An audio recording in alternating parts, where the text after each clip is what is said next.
Bonjour, je vous salue tous et je remercie particulièrement Louis-Jean de nous avoir conviés à ce baptême de l'Observatoire de la culture scientifique. Vous dites le patrimoine et la culture scientifique, c'est ça le titre, d'accord, on retient. Et puis de m'avoir demandé, m'avoir fait l'honneur de me demander d'animer cette table ronde. Donc, dont le titre est « Des changements côté société ».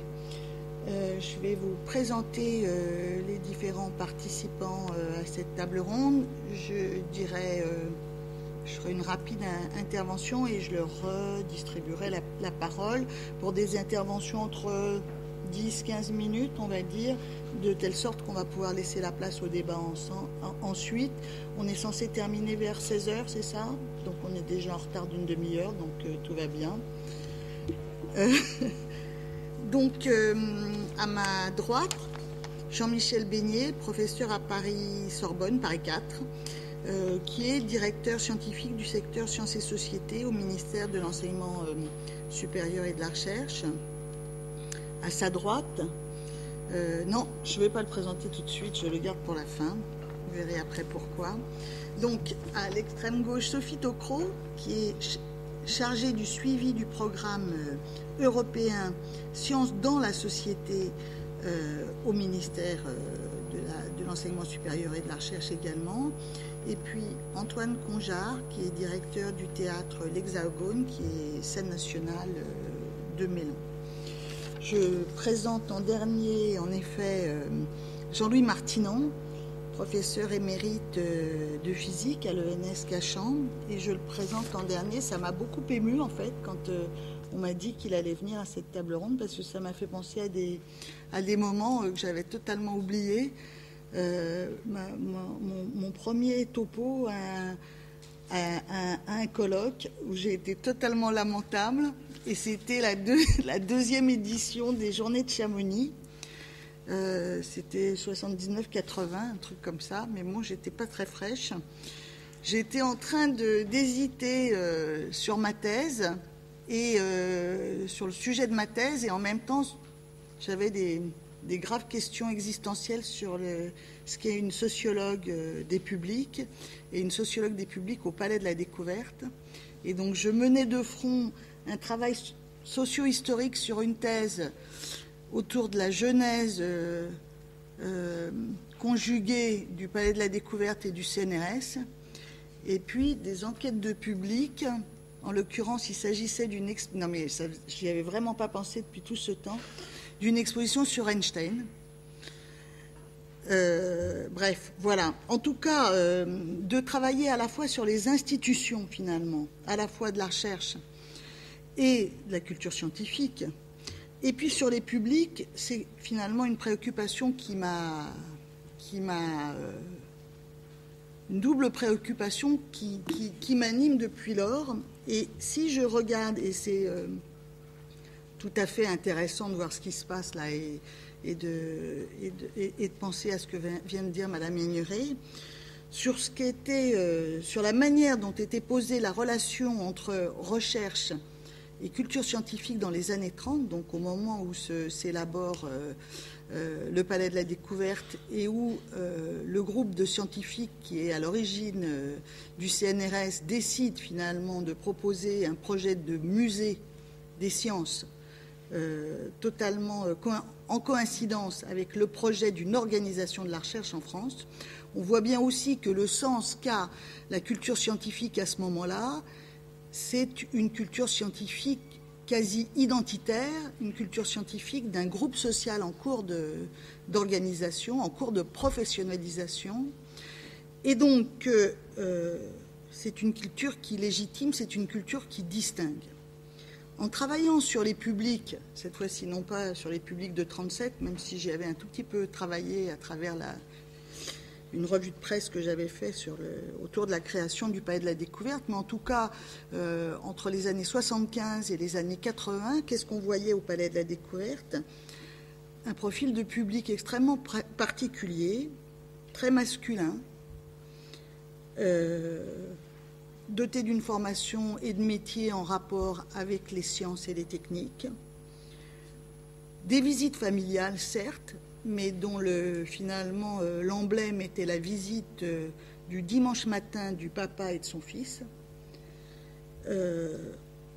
On avait en quelque sorte une version masculine de ce que les sociologues des arts et l'équipe qui travaillait autour de Bourdieu avaient vu dans les musées d'art.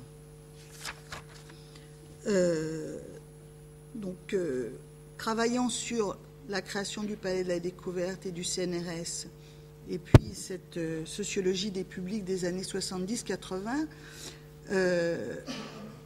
création du CNRS et du Palais de la Découverte dans un contexte Front populaire, on va dire, même si c'est beaucoup plus complexe que ça, ne pouvait pas manquer de poser des questions sur ce qui se passait justement et sur ce public auquel on était arrivé dans les années 70-80.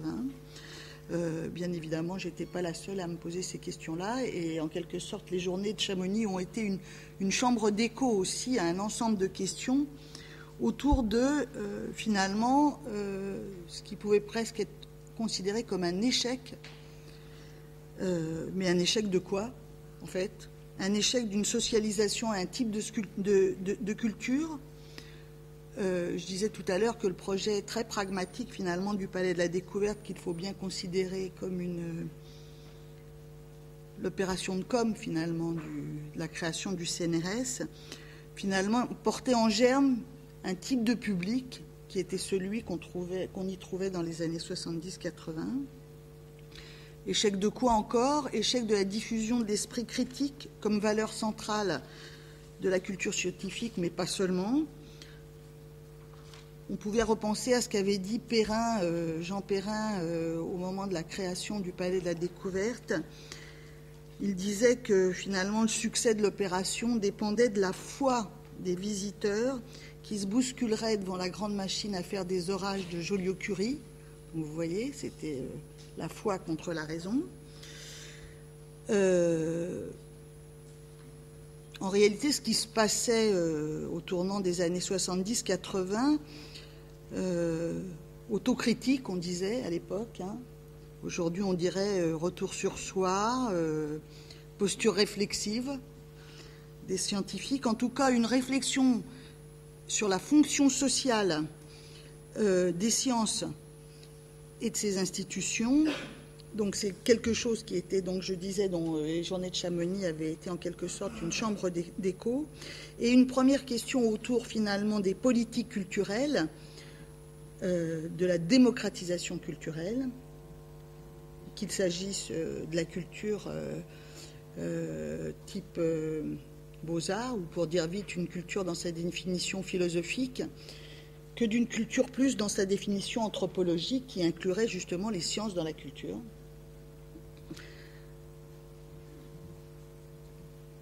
La question qui se posait alors aussi était-elle celle d'une démocratisation de la culture ou d'une démocratie culturelle? On verra probablement à travers aussi les interventions que ce n'est pas exactement la même chose. Et qu'en tout état de cause, si j'abandonne cette période-là et que j'enjambe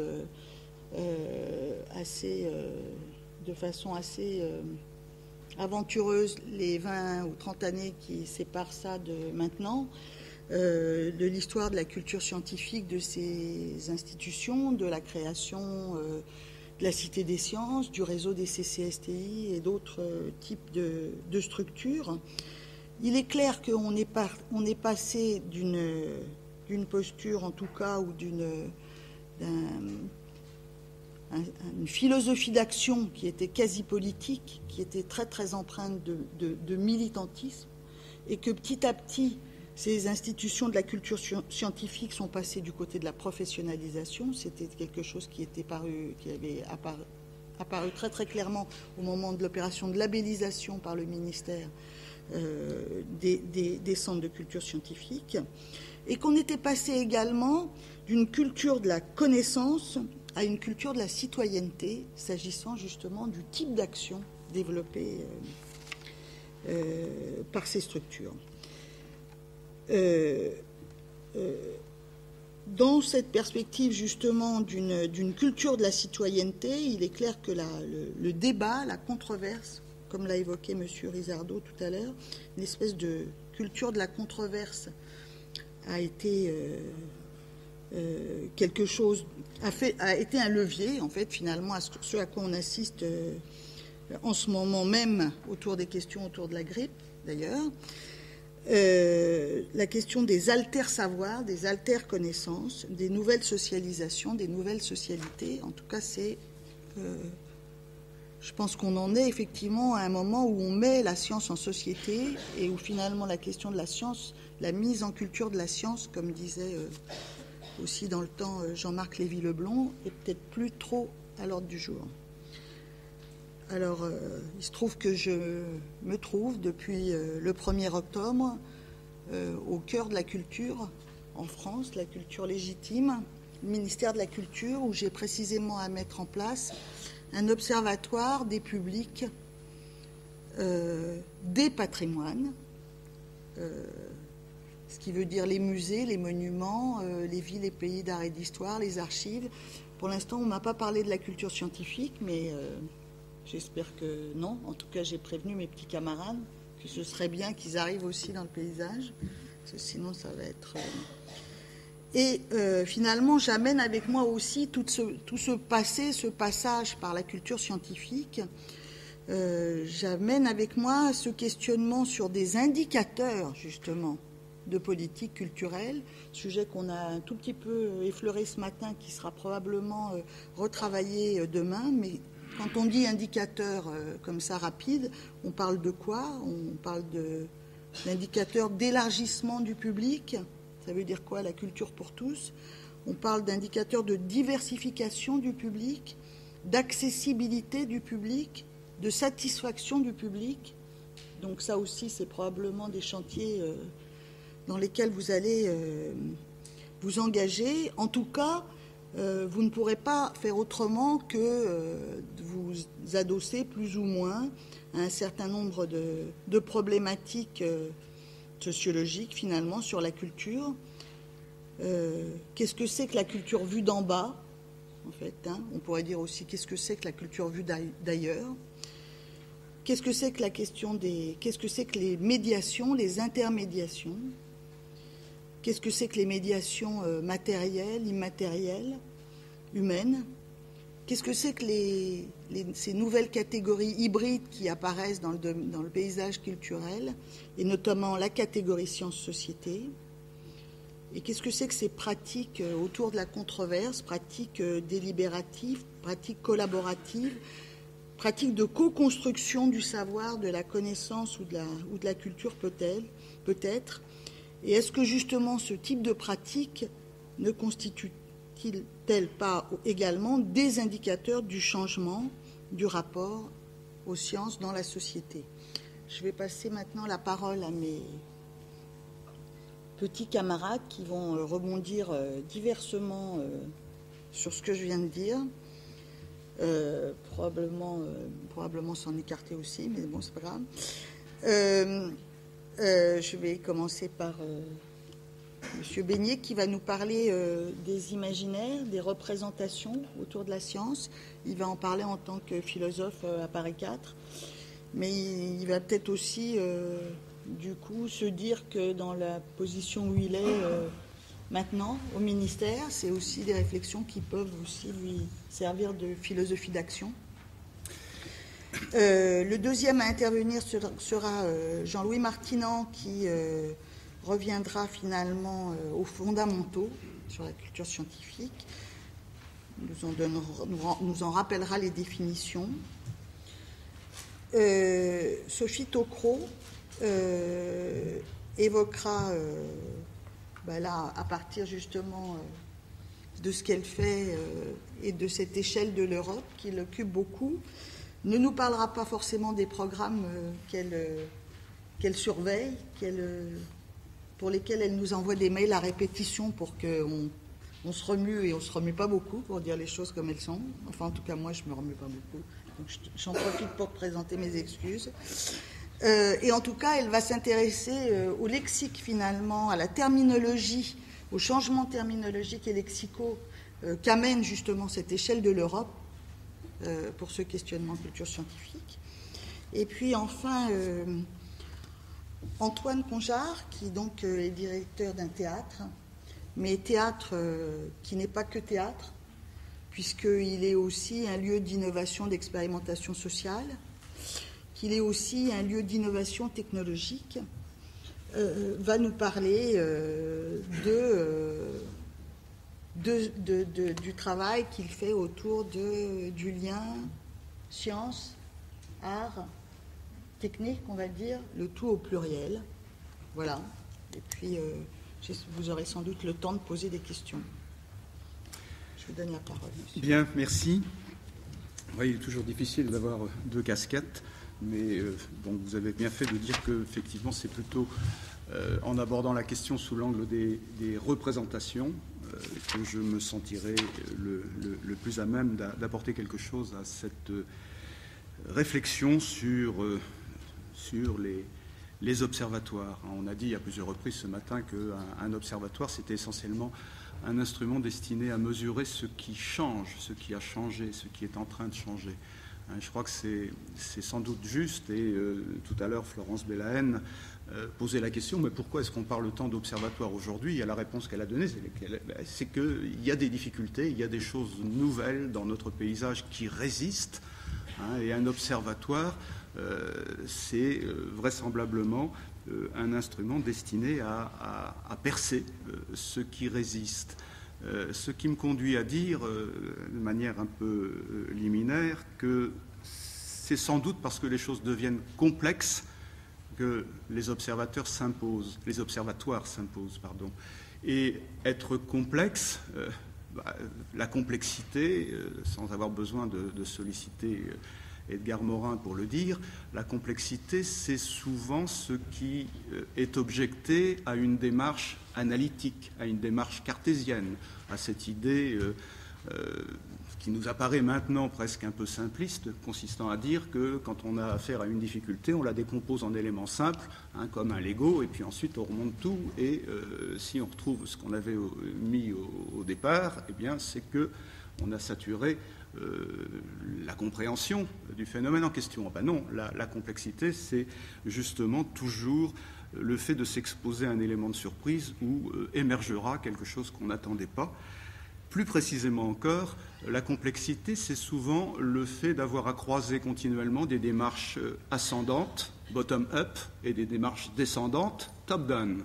Et je crois qu'un observatoire, eh bien, c'est un instrument idéal pour croiser ces deux démarches. Et d'une certaine manière, Florence Belahen l'a dit ce matin aussi, lorsqu'elle a défini l'observatoire à 3 niveaux. Dans le premier niveau, il y avait le niveau inventorié. On fait effectivement l'inventaire, on fait remonter de la base des informations. On est dans une démarche ascendante, bottom-up. Et puis, en troisième lieu, eh bien, elle a dit un observatoire, ça sert à insuffler.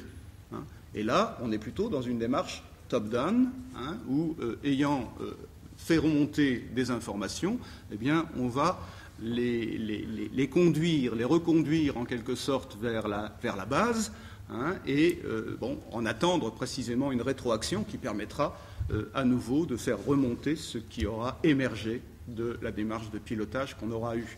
Et je crois que ça a été dit aussi ce matin de manière brillante lorsque on a, notamment Michel Perron, a utilisé le lexique suivant en disant un observatoire, ça doit avoir le sens du territoire. Et j'aime beaucoup cette expression. Avoir le sens du territoire, c'est d'une certaine manière avoir effectivement ce goût pour le terrain, le goût pour le bottom-up, en même temps, je dirais, si on met en place un observatoire, c'est qu'on veut aussi se donner une position de surplomb, au bout du compte, destinées à engager des opérations qui soient des opérations de pilotage. Donc, je trouve que, je n'y avais pas songé avant d'entendre ce matin les uns et les autres, mais je trouve que de ce point de vue-là, un observatoire est typiquement conforme à la culture systémique qu'impose la complexité dès lors qu'on l'identifie comme telle.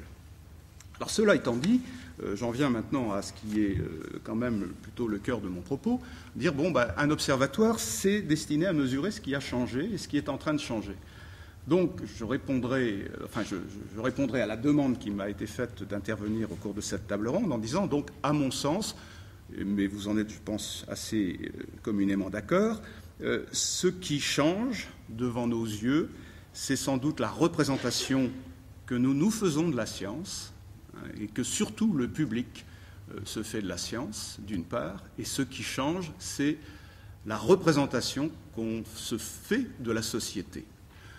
Récemment, lorsque j'ai eu à prendre cette fonction de direction scientifique au ministère de la Recherche, et ayant été invité à mettre en place un département axé sur les questions de sciences et société, eh bien, on a été amené à décider, et quand je dis on, c'est avec notamment et surtout Sophie Tocquereau, on s'est dit, la première chose à faire pour essayer de dessiner le périmètre de notre mission, c'est peut-être d'aller consulter les gouvernances des grands organismes de recherche et de leur poser des questions, et notamment la question, comment voyez-vous, tout bêtement, les rapports sciences et société? Est-ce que vous pensez que c'est de l'ordre du conflit, de l'ordre du malentendu? Comment ça se passe depuis votre poste d'observatoire?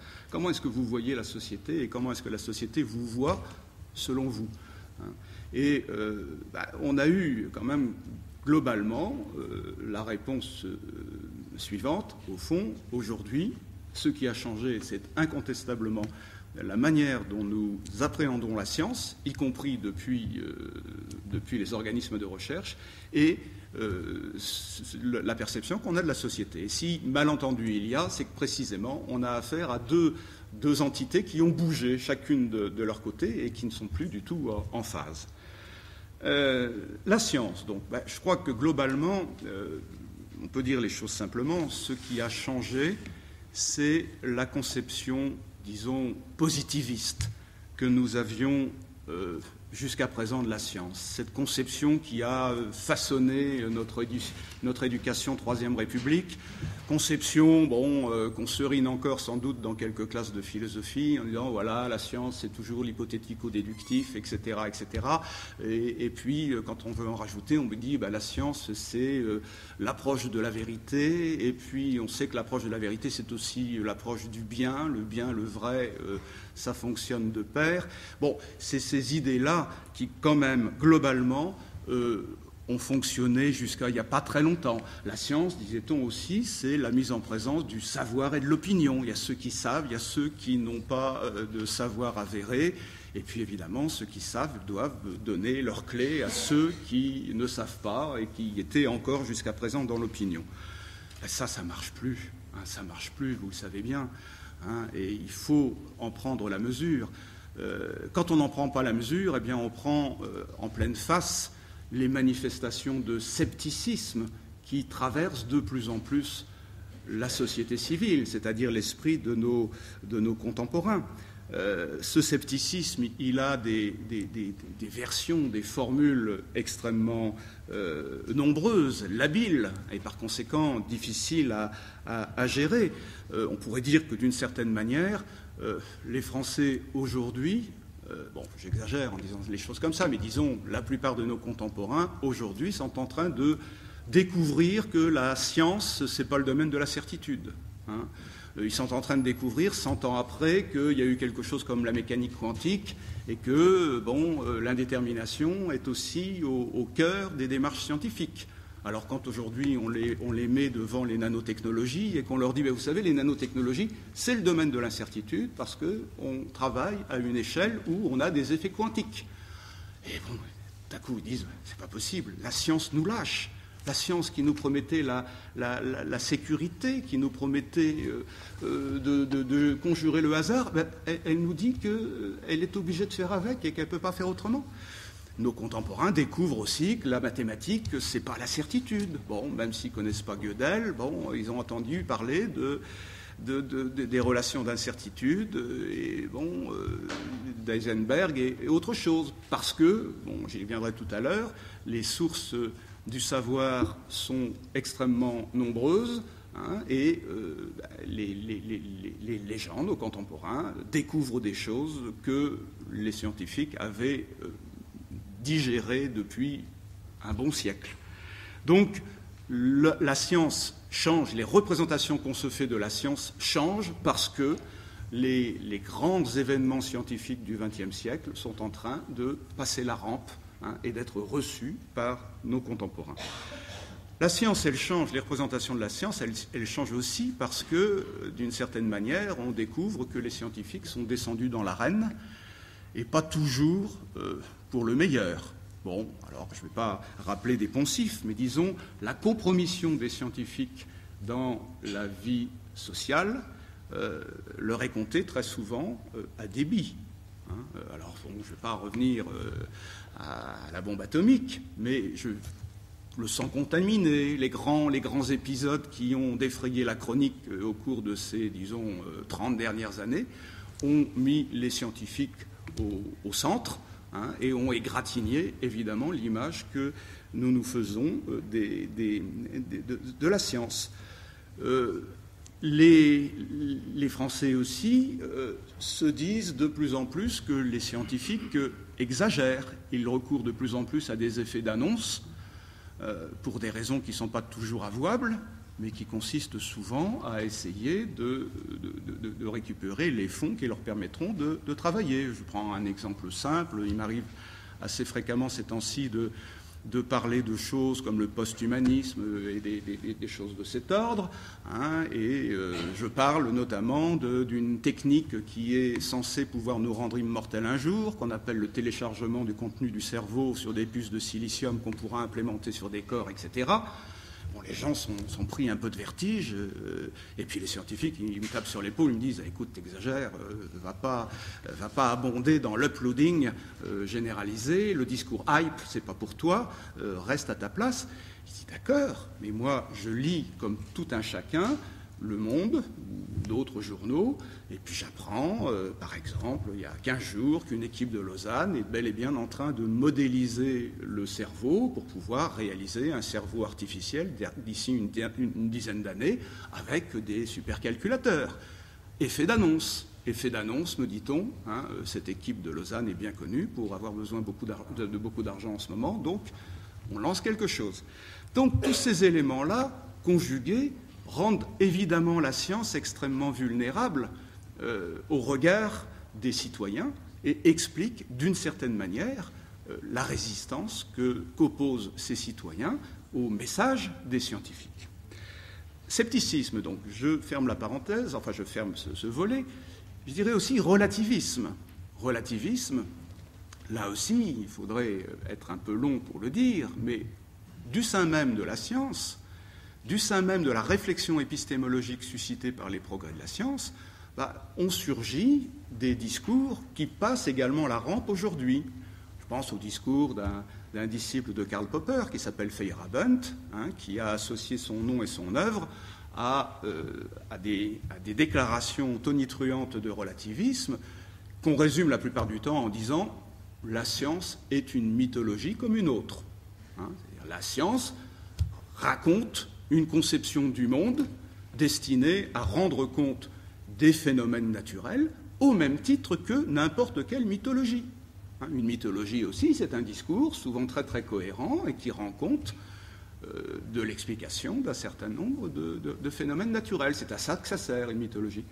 Bon, eh bien, soit, quand ce sont des gens qui semblent autorisés, qui disent ce genre de choses, bien évidemment, le public s'en trouve ébranlé. Je dis, science, mythologie, même combat. Pourquoi ne pas aller chercher par conséquent dans le Tao l'explication du mouvement brownien des particules, de la mécanique quantique? Et on le fait. Et on trouve des scientifiques pour abonder dans leur sens. Et on trouve un Fritjof Capra qui écrit le Tao de la physique, etc. Donc là aussi, relativisme, oui, c'est ce avec quoi nous avons affaire. Plus globalement, je dirais, là aussi, c'est peut-être l'effet d'une espèce de critique de l'occidentalocentrisme ou de l'ethnocentrisme, le fait de vouloir faire droit à des cultures multiples a conduit aujourd'hui à rendre extrêmement floues les frontières que l'on tenait pour acquises. Et par exemple, aujourd'hui, le concept de connaissance, dans la plupart des esprits, ne rime pas forcément avec science. L'éducation Troisième République que nous avons reçue les uns et les autres, pour la plupart en tout cas, faisait en sorte que pour nous la connaissance c'était la science. Bon, aujourd'hui on dit mais non, la connaissance, la science n'est qu'une manière d'envisager la connaissance. Et on voit réapparaître des discours qui font appel à la gnose ou qui font appel à des conceptions orientales de la connaissance. Et il y a de multiples manières de connaître, dont la science en Occident, et seulement en Occident. Donc, là aussi, manifestation de relativisme. Alors, si je dis tout cela de manière un peu improvisée, un peu chaotique, c'est pour conclure provisoirement sur cet aspect. Je crois que les scientifiques n'ont pas pris la mesure des transformations extrêmement bouleversantes qui se sont opérées, tant sur le plan épistémologique que sur le plan culturel, dans la représentation que les gens auxquels ils s'adressent se font de la science. C'est pourquoi, très fréquemment, on rencontre des scientifiques qui ne comprennent pas qu'on leur conteste leur magistère. Alors, ils appellent ça critique de l'expertise, mais c'est au fond leur magistère, le fait qu'ils étaient des maîtres à penser, et ils ne le sont plus. Ça se voit là tous les mardis soirs, dans les débats nanotechnologie. Bon, j'en suis un certain nombre, où on a sur la tribune des experts qui ont tous un savoir, et qui s'adressent à des publics qu'on a conviés pour débattre avec eux. Et ces pauvres scientifiques sont débordés parce qu'ils découvrent tout à coup que le savoir avéré n'engendre pas automatiquement la conviction, qu'il ne suffit pas de savoir pour engendrer la conviction. Et que même s'ils communiquent adéquatement leur savoir, ça n'est pas pour autant qu'ils provoquent chez les gens qu'ils ont instruits des manifestations d'adhésion. On peut savoir et ne pas croire à ce qu'on sait. Donc, je crois que c'est un des paramètres qu'on est obligé de prendre en compte aujourd'hui lorsque on affronte la question de la culture scientifique. Alors, je ne veux pas être trop long. La société maintenant. La société, par voie de conséquence, j'ai encore 5 minutes ? Merci. La société, elle aussi, elle a beaucoup changé. Alors là, maintenant, c'est, disons, le scientifique qui regarde la société. Alors la société, c'est évidemment un terme abstrait. Les sociologues me diront, mais non, comment est-ce qu'on peut parler globalement de la société ? Donc, je ne suis pas dupe du terme que j'emploie, mais il faut bien employer un terme. Bon, les groupes sociaux, les sociétés, comme vous voudrez. Je ne vais pas me laisser intimider par ça, mais je dis, bon, la société, elle est exposée aujourd'hui à des sources d'informations diversifiées. Plus personne ne peut croire que la société, c'est une espèce de table rase sur laquelle on va construire quelque chose. Mais on l'a cru, ça, longtemps. On l'a cru. Tout notre système d'enseignement reposait sur cette idée-là. Non, il n'y a plus de table rase. Les scientifiques qui rentrent un petit peu dans l'arène aujourd'hui savent que très fréquemment ils ont affaire à des citoyens qui sont éminemment informés. Prenez, bon, je suis allé visiter, je ne sais pas si Sophie était avec moi, non je ne crois pas, on est allé visiter l'INSERM, André Sirota et ceux qui gouvernent à l'INSERM, et ils nous ont bien dit à quel point ils avaient fort à faire avec les gens auxquels ils s'adressent, parce que les associations de malades sont composées de gens qui savent plein de choses, et des choses quelquefois techniques. Quelquefois, ils en savent plus que le chercheur sur certains aspects. Alors bon, ce savoir, il est peut-être pas bien fixé, il est peut-être informel par certains biais, mais en tout cas, ce savoir, il constitue un biais, un prisme qui conditionne l'acceptabilité de ce que les gens sont capables de recevoir en matière d'information. Donc une société qui est évidemment exposée à des sources d'information diversifiées et avec laquelle il faut faire. Cette société, elle est aussi de plus en plus organisée. Là, on en a parlé un petit peu. Bon, c'est évidemment les associations, et tant mieux, je dirais, puisque je pense, comme Tocqueville, que les associations sont un élément important pour éviter le face-à-face entre l'individu et l'État.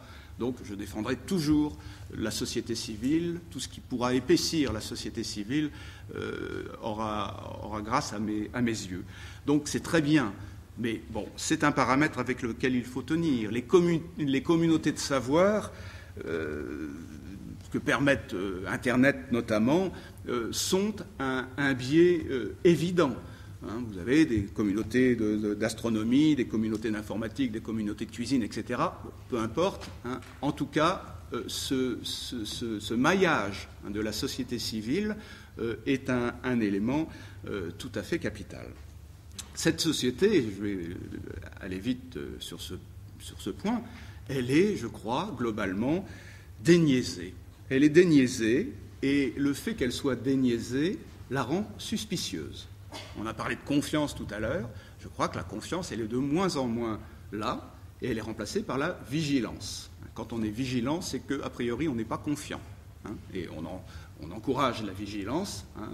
Il faut savoir que, ce faisant, ça veut dire qu'on avalise la méfiance. Cette société, elle est prête à incriminer continuellement les intérêts extra-scientifiques qui sont derrière les programmes de recherche. Alors le chercheur vient souvent la bouche en cœur en disant ben voilà, moi je travaille sur le boson de Higgs, etc. Et puis la société lui dit oui, mon œil, et il y a l'armée derrière, ce que tu fais. Évidemment, comment est-ce que tu trouverais autrement l'argent ou la crédibilité des industriels s'il n'y avait pas l'armée? Bon, et tout est toujours comme ça. C'est ça que j'appelle le fait que la société soit déniaisée. Et cette société déniaisée et suspicieuse, elle est aussi accessible à la réflexion éthique. Parce que là, on parle des observatoires qui interviennent dans un monde devenu complexe. Mais l'éthique, c'est la même chose. Que ce que j'ai dit des observatoires, j'aurais pu aussi bien le dire de l'éthique, décrire l'éthique également de cette manière-là. Et la société, elle est de plus en plus perméable aux injonctions à développer des comportements et des réflexions éthiques. Et je le vois là aussi dans les débats concernant les nanotechnologies aujourd'hui, où on mesure l'abîme d'incompréhension qu'il y a entre les organisateurs de ces débats et le public. Pour les organisateurs, en gros, le problème posé par les nanotechnologies, c'est le problème du calcul des risques et des avantages. Et on se dit, voilà, on a affaire à des citoyens qui ont peur des nanotechnologies, donc on va faire venir des experts qui vont expliquer qu'on peut avoir peur dans telle mesure, on ne peut pas avoir peur dans tel autre endroit, et puis après tout, il faut prendre quelques risques, etc., etc. Mais ils ont affaire à des gens de plus en plus qui disent, mais on s'en fout du calcul des risques et des avantages. Nous, la vraie question, c'est de savoir, est-ce qu'il faut nécessairement vivre dans un monde qui subordonne la réponse à la question « comment bien vivre ?» à la réponse « c'est en manipulant l'invisible, c'est en manipulant la matière à l'échelle de l'atome ». C'est une toute autre question, c'est une toute autre posture. Là, on est dans la réflexion éthique, on cherche à répondre à la question « comment bien vivre ?» Et ça ne se résout pas à la question « y a-t-il des avantages, y a-t-il des inconvénients ?» Et c'est ça que j'appelle cette espèce de montée en puissance de la réflexion éthique au sein de la société. On distingue bien entre l'innocuité et le bien-vivre. Alors, je vais conclure sur une question que vous m'ouvrez d'une certaine manière. La culture scientifique. La culture scientifique, je crois qu'on l'a bien dit ce matin, c'est d'abord et avant tout une pratique de la mise en perspective. Mettre en culture, ce que disait Jean-Marc Lévy-Leblond, c'était ça au fond. Mettre en culture la science, c'était la mettre en perspective. Et la mettre en perspective notamment grâce à l'histoire. Et la culture scientifique, c'est aussi avoir le sens de l'histoire. Rien de tel que l'histoire pour mettre en perspective les découvertes scientifiques. Et avoir également la mémoire des erreurs. Si on a le sens de l'histoire, on a aussi la mémoire des erreurs. Et de ce point de vue-là, vous avez dans votre propos distingué deux concepts de culture, à peu près explicitement, en nous disant il y a la culture au sens humaniste du terme. Être cultivé, c'est s'arracher à la nature. Être cultivé, c'est entrer dans une histoire. Être cultivé, c'est vouloir réaliser un idéal universaliste. Et puis il y a la culture au sens anthropologique du terme. La culture, c'est la manière dont les gens vivent, la manière dont les groupes sociaux déterminent leur bien-vivre ensemble. Je dirais, que d'une certaine façon, la culture scientifique qu'un observatoire doit endosser peut conjuguer ces deux acceptions de la culture. On sera dans la culture anthropologique dans l'observatoire lorsqu'on ménagera le comparatisme, lorsqu'on multipliera les perspectives, quand on fera un peu de benchmarking, si on veut le dire comme cela. Bon, on sera là dans cette culture anthropologique, mais on sera aussi dans une culture de nature humaniste, en ne perdant jamais de vue que la science, les sciences, obéissent à une visée universaliste, que les sciences s'inscrivent dans un processus cumulatif de croissance et d'augmentation des savoirs. Voilà ce que je voulais vous dire. Merci.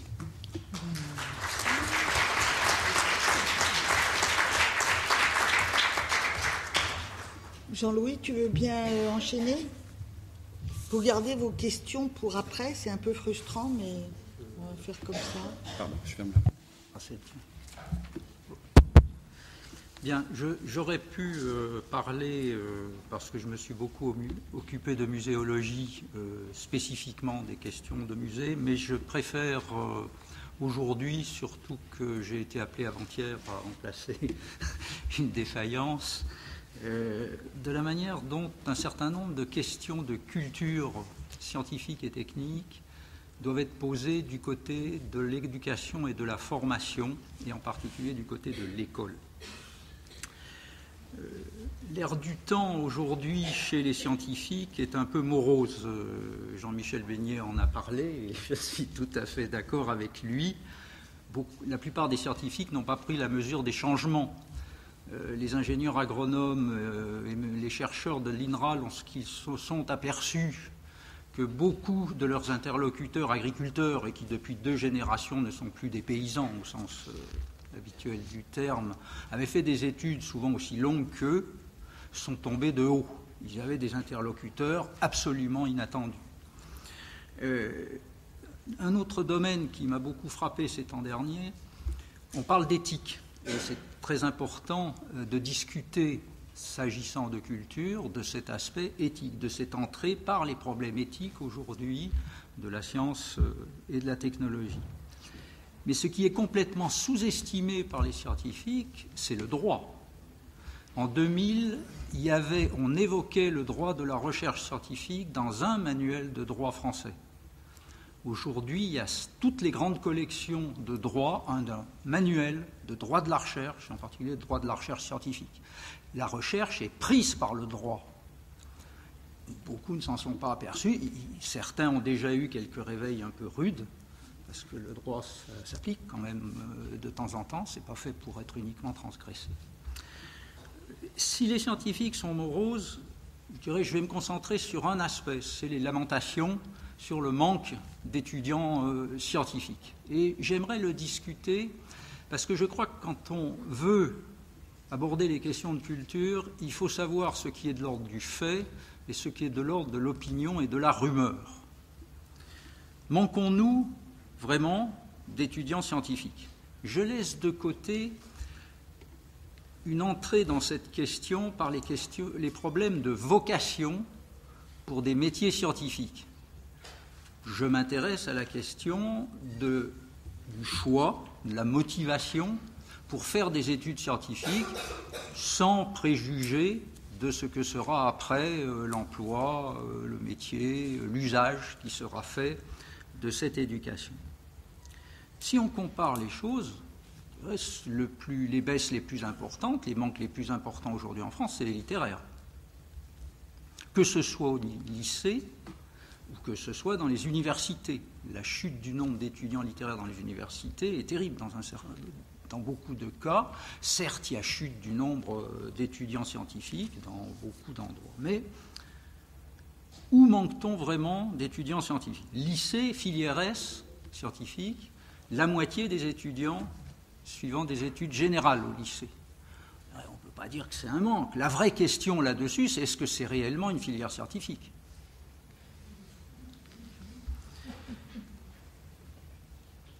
Comment peut-on affirmer que cette filière est sélective alors qu'elle recueille 50% des élèves d'enseignement général? Vous voyez qu'il faut quand même un peu analyser les choses. Au niveau supérieur, En France, il y a des préparations et des grandes écoles.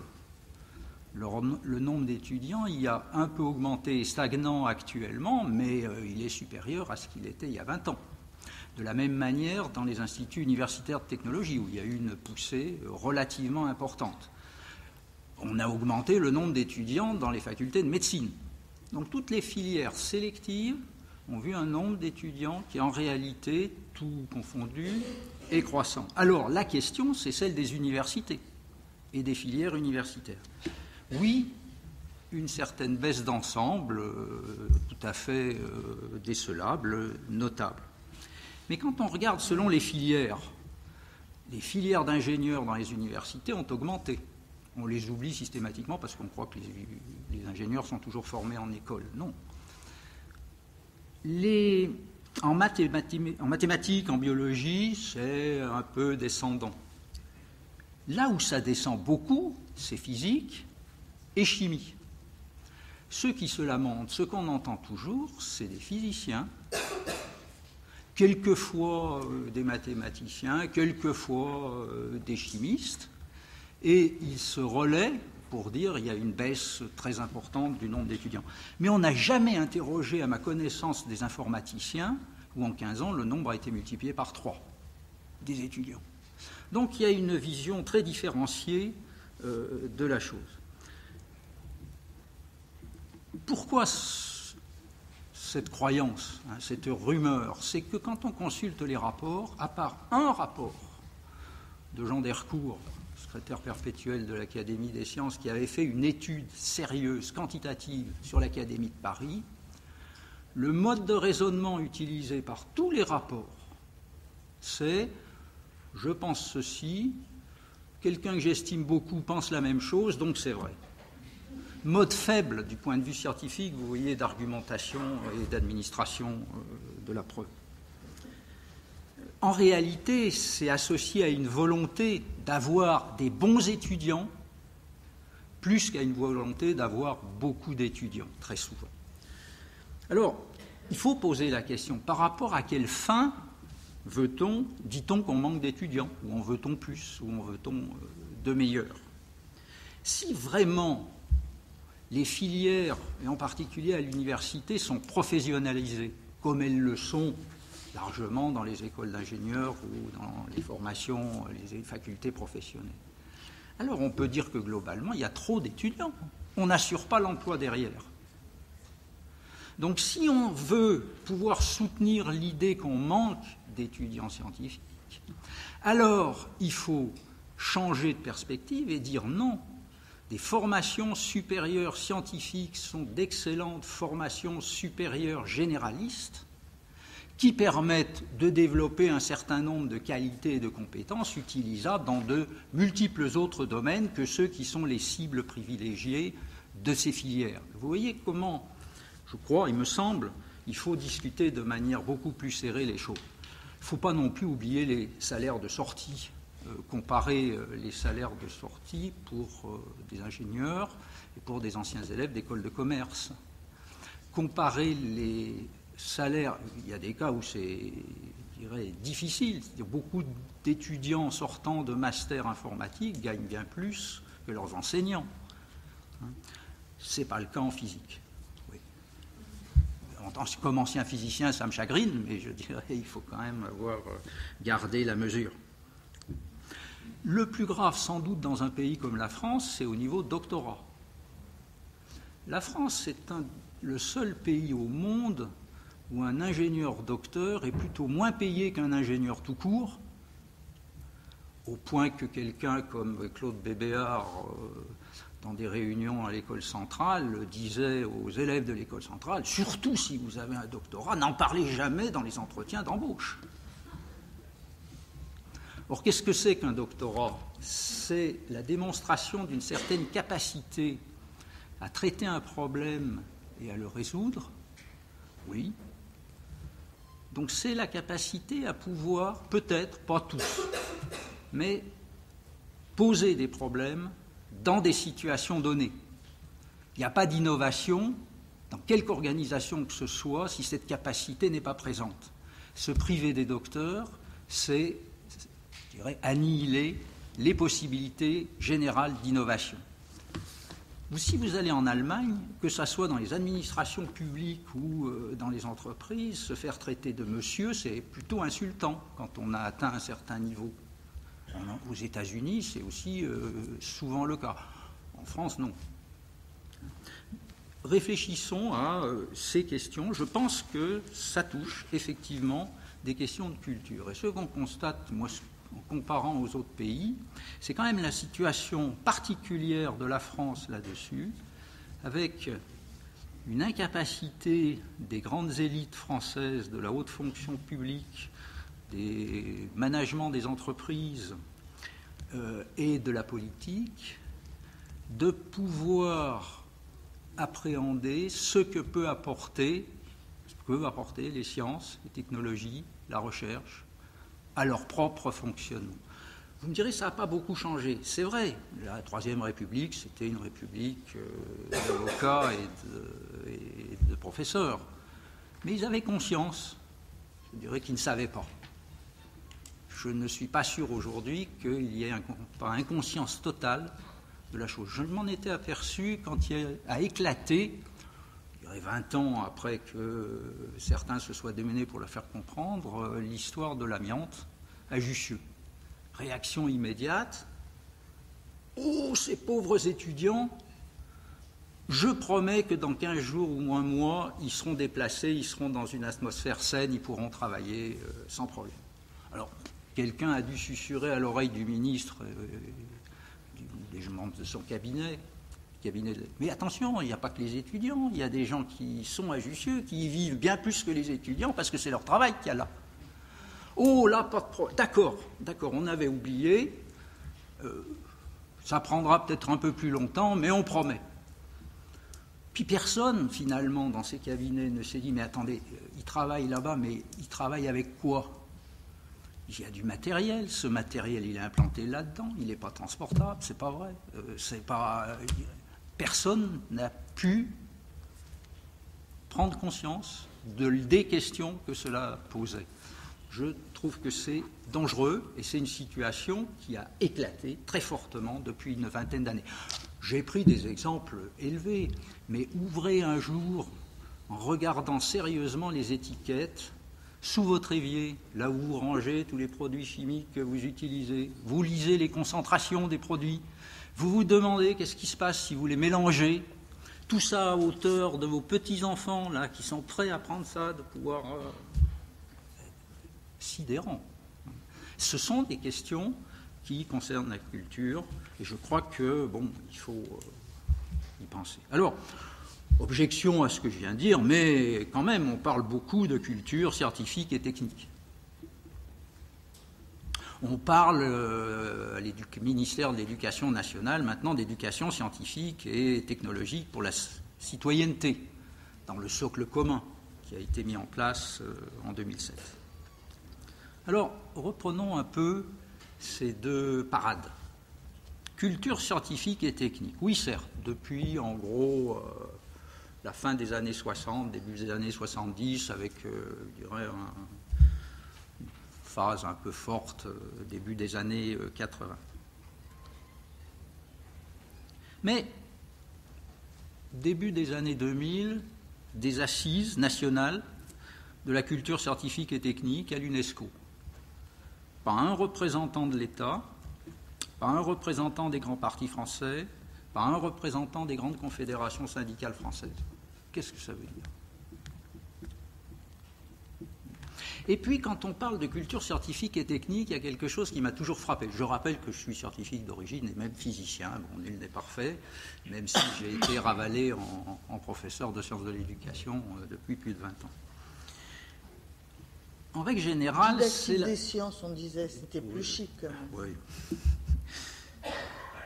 Dans une première phrase, on dit culture scientifique et technique.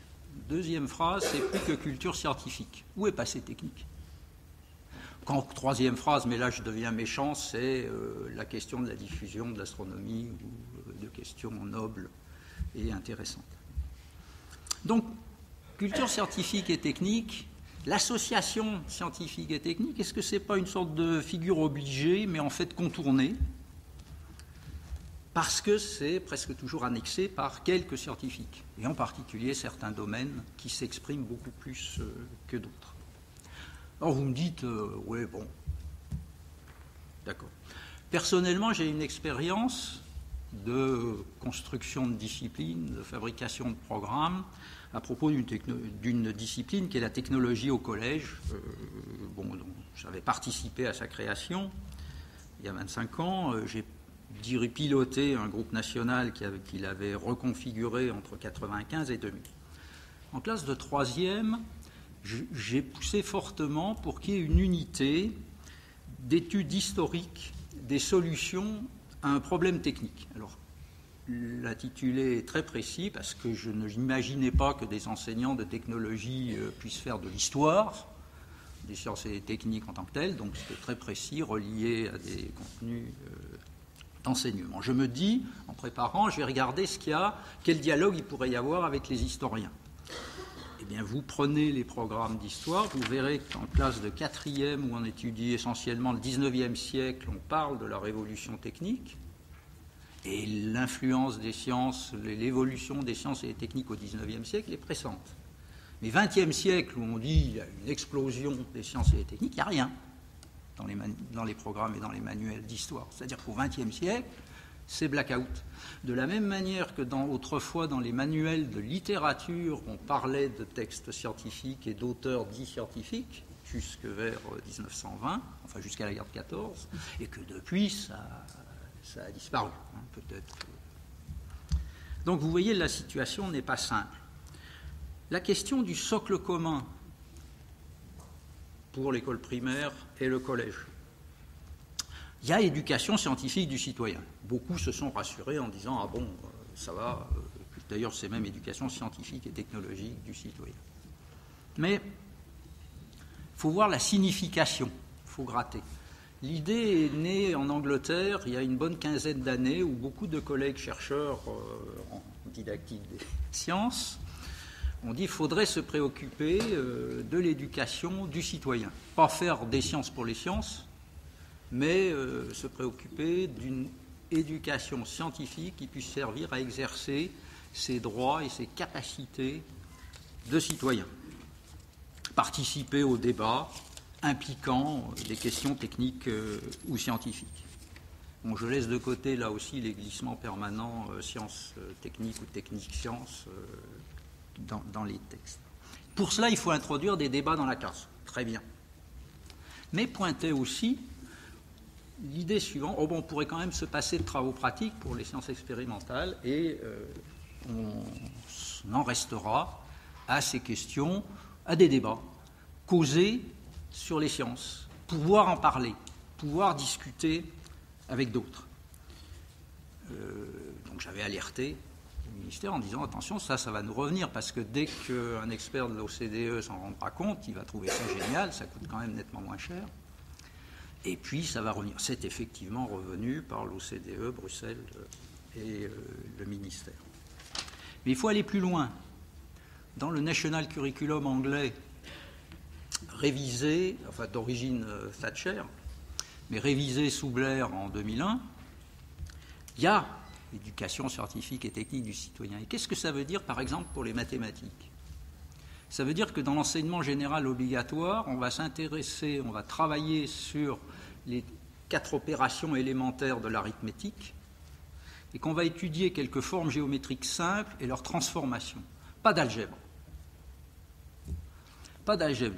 Une notion d'inconnu, raisonnement avec des inconnus, ça, je dirais, c'est cause d'échec, c'est difficile, on ne va pas le mettre dans le socle commun. Autrement dit, c'est pour des citoyens qui ne sont quand même pas capables de discuter très loin un certain nombre de questions d'ordre technique ou scientifique. C'est ça le sens, en réalité, des programmes actuels. Comme, vous savez, les programmes, il y a beaucoup de gens qui attendent leur retraite pour changer. Ça, heureusement, ça n'a pas fortement modifié les choses. Donc, on voit bien là, me semble-t-il, un certain nombre de problèmes de culture. Alors, qu'entendre, et je terminerai là-dessus, je dirais par culture, si on veut pouvoir accepter dans la culture générale des composantes de culture technique. Ce qui est fondamental là-dedans, là je m'écarterai un peu de la position de Jean-Michel Beignet, mais ça me paraît normal, c'est qu'il ne faut pas oublier que toute culture, là je le prends au sens anthropologique, est fondée sur un certain nombre de technicités qui sont valorisées, partagées, et si je voulais faire un jeu de mots, je dirais cultivées, en tout cas pratiquées. Si vous voulez être cultivé en musique, il ne suffit pas d'écouter de la musique, ça c'est l'ambiance. Il faut pratiquer, il faut savoir un peu lire, il faut pouvoir discuter, il faut avoir un certain nombre de notions qui permettent une pensée spécifique de musique. Il faut savoir utiliser un certain nombre d'instruments, on la voit déjà, mais peut-être d'autres. Il faut admettre que c'est un peu spécialisé par rapport à bien d'autres domaines tout aussi intéressants. Or, chaque fois qu'on cherche à éliminer un champ d'activité humaine de la culture noble, on dit « Ah, il n'y a pas de pensée ». Ça, c'est la position de mes collègues physiciens, par exemple, sur les techniques. Ou bien, c'est des instruments, mais ils sont vils, et puis bon, ça n'a pas d'intérêt, ou ils sont sales. Et puis, c'est trop spécialisé, vous ne vous rendez pas compte, on ne va pas faire ça. Mais réfléchissez, en France, où on donne beaucoup d'importance à la culture littéraire, vous verrez que ces apprentissages d'un mode de pensée propre, avec des instruments tout à fait spécifiques et très spécialisés, qui a utilisé réellement dans la vie courante les techniques de production de textes narratifs qu'on vous a appris pendant des années et des années, de l'école primaire jusqu'au lycée. Il y en a, certes. Moi, je ne suis pas du coup contre ça, hein, et je crois que ce n'est pas la question.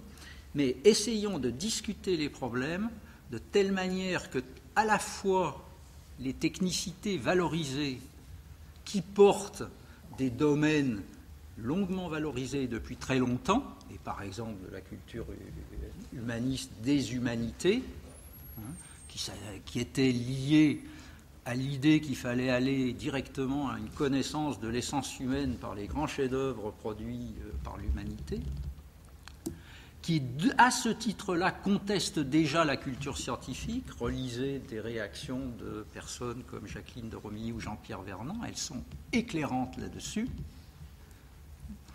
et qui conteste encore plus, bien sûr, l'idée de culture technique sur des domaines de technicité qui, au départ, n'ont pas vocation à rentrer. Et si vous voulez encore aller un peu plus loin, c'est une expérience qui m'avait frappé quand il y a eu, en 1998, le rapport de mon ami Philippe Mérieux sur les lycées. Il y avait quelque chose qui me chiffonnait. Je disais, il y a quelque chose que je ne comprends pas. Toute sa conception, c'est une conception des humanités classiques, en fait, qui est au cœur, qui structure tout son rapport. Et juste à la même époque, on a republié les règles, enfin, la Ratio Studiorum des Jésuites de 1598, donc 4 siècles avant. Eh bien, oui, c'était à peu près la même structure. C'était un peu le même mode de pensée, et c'est quelque chose qui, dans l'imaginaire, est resté. Il y a des choses tout à fait nouvelles, mais il y en a d'autres, je vous garantis, qu'elles sont très profondément ancrées dans l'imaginaire des élites françaises encore aujourd'hui. Par exemple, et réfléchissez-y, les règles du professeur de mathématiques. Quel est le grand problème du professeur de mathématiques en 1598 ? C'est quel grand livre de mathématiciens, de 3 mathématiciens, va-t-on choisir pour pouvoir les étudier exactement comme on étudiait les textes grecs ou latins ? C'est étrange. Aujourd'hui, ça n'a pas de sens. Mais beaucoup pensent les questions de culture par cette même pratique. On étudie des grands textes, on discute, on débat sur des grands textes. C'est un problème pour la culture scientifique et technique. Merci. Merci.